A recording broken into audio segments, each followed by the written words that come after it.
Okay, imagine this for a second. Hmm. A factory floor where every single component, doesn't matter who made it, just talks to each other seamlessly. Right. No complex integration headaches. Exactly. And Yeah. adding a new machine. It's like plugging in a USB drive.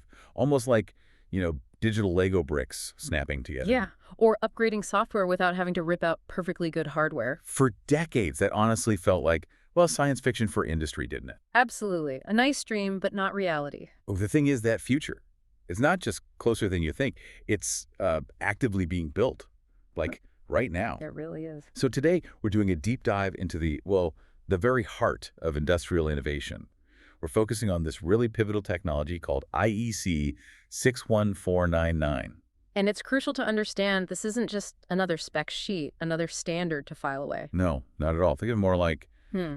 maybe the operating system for distributed industrial control. That's a good way to put it. Yeah. It's based on an event-driven function block architecture, which sounds technical, but the implication is revolutionary. It's basically a blueprint for a whole new way of doing automation, enabling flexibility, integration, stuff we haven't really seen before on this scale. And for this dive, we've gathered quite a bit of material. We've got the agenda, the details from the upcoming IEC ETFA 2025 conference workshop. That's a key event. Right. And insights from universalautomation.org as well, they seem central to this. Absolutely. They're a major driving force. So our mission today is to unpack how this standard, IEC 61499, is getting so much traction lately. And reveal some of the, frankly, cutting-edge concepts it enables. Show you why this is set to transform, well, everything from factory floors to maybe even complex maritime operations. Yeah, the scope is broad. And we'll touch on the key organizations, the people leading the charge. Get ready for some real aha moments, I think. Okay, sounds good. So let's kick things off. Let's set the stage. There's this big event highlighting the buzz around the standard. That's the 30th IEC International Conference on Emerging Technologies in Factory Automation, ETFA 2025. That's the one. It's a flagship conference for the IEE Industrial Electronics Society. And it's happening in Porto, Portugal. Beautiful city. Nice. When is that? September 9th to 12th, 2025. And right at the start, September 9th, there's a dedicated full-day workshop, WS over 3. Okay, and that's focused squarely on our topic. Exactly. It's titled Advancing Industrial Automation, Best Practices and Innovations with IEC 61499. A full day just on this standard. That Yeah. says a lot, doesn't it? It really does. It underlines that IEC 61499 is, well, it's not just gaining traction in some abstract way, it's actively shaping the industry's road ahead. And this isn't the first time they've done this workshop. No, it builds on a successful one they held in Padova back in 2024. Highly engaged. The idea this year is to get even more industry folks involved, sharing real use cases, best practices. So moving beyond just the theory. Precisely. The core goal is fostering that interaction between academia and industry, bridging the gap, enhancing the knowledge exchange, getting people collaborating. That distinction, academia versus industry, it's always interesting. What does that interaction actually look like? I mean, how do you get those two worlds talking effectively? Well, it's about creating like a two-way street, really. Academia often brings the deep research, the theoretical models, the long-term vision. Right, the foundational stuff. Yeah.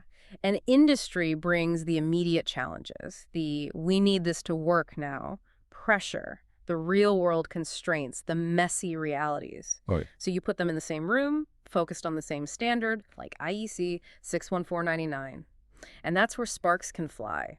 Researchers see how theories play out, or maybe where they fall short in practice. And industry gets a peek at solutions, maybe, before they're widely available. Exactly. It accelerates everything, better knowledge exchange, stronger collaboration. And in automation, frankly, we need to innovate faster. Makes total sense. Okay. So building this future, you mentioned two key organizations driving this specific standard, universalautomation.org and Eclipse 40ac. They're kind of the architects here. Yeah, that's a fair way to describe them. Let's start with Eclipse 40ac. They bring something pretty substantial to the table. 18 years of experience. 18 years, wow. Yeah. Building an open source infrastructure specifically for IEC 61499. Think of it as the underlying platform. It's been crucial for research, for evaluating the tech, for actually proving out the standard's capabilities. So like the engine room, almost, the open source engine room. Kinda, yeah. People like Bianca Weismeyer from JKU often talk about how 40ac was the sandbox where ideas got tested, refined, basically laying the groundwork for nearly 2 decades for the well, the acceleration we're seeing now. Okay, so 40Act provides that robust foundation. What about universalautomation.org? They're co-organizing ETFA 2025, sponsoring it. What's their angle? Their mission is ambitious. They're promoting something they call universal automation. Universal automation. Okay, sounds big. What does it mean in practice? Well, the absolute core of it involves separating software from hardware in industrial control. That's the linchpin.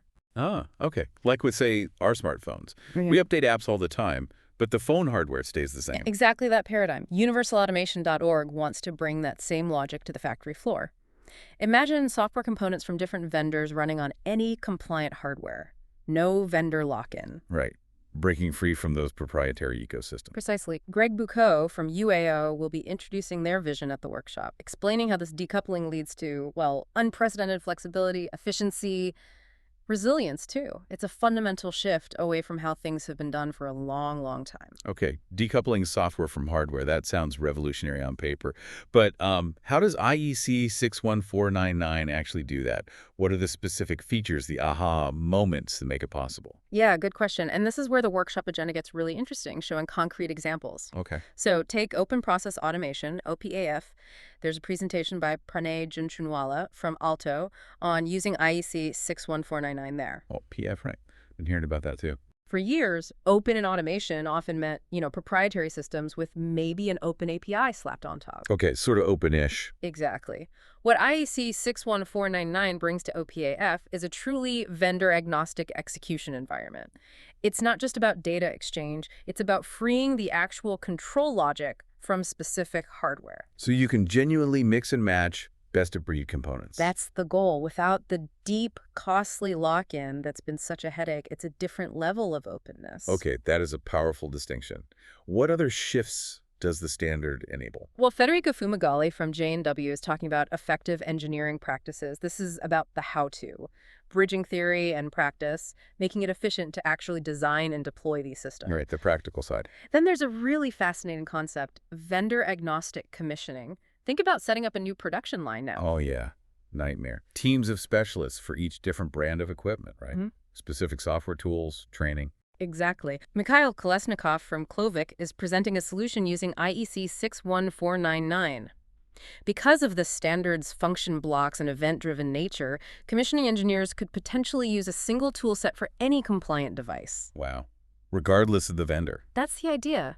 Imagine the savings in time, training, personnel. It moves commissioning from this rigid proprietary process to something much more, well, agile and universal. That's huge. Yeah. Just fixing the commissioning bottleneck would be massive for industry.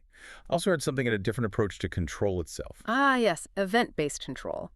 Oscar Miguel Escrig from University Jomi First is discussing combining this with IEC 61499. Okay, how's that different from traditional control? Traditional systems often use cyclic scanning. Check all inputs, update all outputs, repeat, at fixed intervals, whether anything changed or not. Right, constant polling. Event-based control, which IEC 61499's architecture really enables, means components only act when something relevant happens, an event occurs. So it's more reactive. Much more reactive, potentially more efficient, uses fewer resources. Especially in really complex distributed systems where maybe not everything needs constant attention, it changes how machines react to their environment. More responsive, more efficient. Interesting. So instead of shouting all the time, it's more like intelligent whispers when needed. Seems elegant. It can be, yeah. But how do these concepts, especially that big one, separating software and hardware, how does that become something tangible, usable on the factory floor? Okay, that leads us directly to cyber-physical systems with IEC 61499 and, crucially, the idea of plug and produce. Plug and produce. Sounds intuitive. Pascal Pessendorfer and Hilmo Dezafik from Schneider Electric are presenting on this. They'll show how IEC 61499 creates the modular framework needed. So what does it look like in practice? Adding a new robot arm, say? Right. Today, that's often extensive custom coding, drivers, specific integration work for that robot with your existing system. Yeah, painful. With an IEC 61499 plug-and produce approach, the idea is the new component literally plugs in, announces its capabilities using standardized function blocks, and integrates into the workflow. Like a USB device, it just works. Okay, that is the digital Lego brick idea. Pretty much. And this links directly to low-code engineering becoming more feasible in industry, making complex automation more accessible. Schneider Electric's EcoStruxure Automation Expert platform, It's built on IEC 61499, aiming for exactly this. That vision, plug and produce, it really does sound like the holy grail for flexible manufacturing and ties right back to what universalautomation.org is aiming for. Absolutely. But are we seeing this beyond, PowerPoint slides and vendor platforms? Are there real-world, large-scale examples happening now? Yes. And that's vital, isn't it, to show it's not just theory. Marathon Gotas and Corrine Ralston from Kongsberg Maritime have a presentation that does exactly that. Kongsberg Maritime. Okay, so shipping, offshore, complex stuff. Extremely complex. Think about a modern ship or an offshore platform. Navigation, propulsion, dynamic positioning, cargo systems, safety systems. Hundreds, thousands of interconnected parts. Right, making that modular and interoperable. Is a massive challenge. But they're showing how IEC 61499 is being applied to do it. To bring plug and produce concepts to these incredibly demanding maritime environments, it's a really significant use case. Wow. Okay. It proves the standard isn't just for simple factory cells, it's robust, it's scalable for mission-critical applications. Yeah, that Kongsberg example really hits home why industry folks should be paying close attention, maybe even getting involved. Universalautomation.org actually highlights 3 key reasons to engage with events like ETFA, right? Yeah. It's more than just listening to talks. Definitely. First, they stress building the ecosystem. They genuinely believe these plug-and-produce solutions, enabled by standards like 61499, are revolutionizing the industry.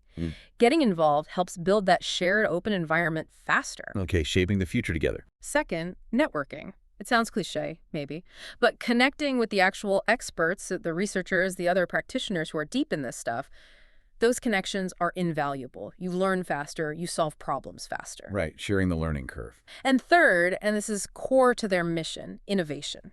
Being part of this movement to separate software from hardware, it's not just watching change happen, it's actively fostering collective innovation, allowing new ideas, new solutions to emerge much more quickly because you're not locked into old ways. So it's about participation, not just observation. Exactly. And that focus on practical application continues beyond the workshop, too. Right. There's an industry forum on September 10th at ETFA. Ah, okay. What's that about? It offers a, quote, comprehensive exploration of the latest advancements and practical applications in the industrial sector.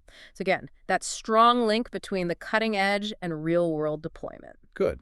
It's important to see that follow through. And just as a side note, talking about organizations driving this, universalautomation.org itself, being an international nonprofit based in Brussels, they seem to walk the talk on best practices beyond just the tech. How so? Well, looking through their materials, they have a really robust commitment to things like data privacy, security safeguards, clear policies on what data they collect for events, why, how users can control their data. Ah, interesting. So responsible governance alongside the technical innovation. Yeah. Which, frankly, is crucial if you're trying to build trust for collective innovation in a globally connected, data-driven world, especially when dealing with industrial systems. That's a very good point. Trust is fundamental. Okay, so let's try and wrap this up. We've covered a lot of ground. It seems clear IEC 61499 is way more than just another technical spec. Absolutely. It's a foundational shift towards automation that's genuinely open, truly modular, much more flexible. We've met the key players, universalautomation.org driving the vision, Eclipse Fortiac, providing that open source backbone for years. And we've unpacked these transformative concepts. Plug and produce, that crucial separation of software from hardware. And seen real-world examples starting to emerge, like with Kongsberg Maritime taking it into really complex, demanding environments. Yeah. And this whole deep dive, I think it really highlights how it's the convergence that matters. Academia, industry, open source efforts, all coming together. Paving the way for factories and really all industrial systems to be more adaptable, more efficient. And fundamentally more innovative. It's about empowering that collective brainpower, letting industries react way faster than they ever could before. So as you, our listener, reflect on this shift, this move towards universal automation, here's a thought to chew on. What actually happens when the very foundation of designing and managing our industrial world becomes as flexible, as adaptable as the software on your smartphone? Right. What new efficiencies might we see? What completely unexpected industries or applications might pop up? And maybe what unforeseen challenges could emerge when plug and produce really takes hold globally, when hardware and software are truly fundamentally decoupled? It's definitely a future that demands our attention. And it's a future that's clearly already under construction, one interoperable piece at a time.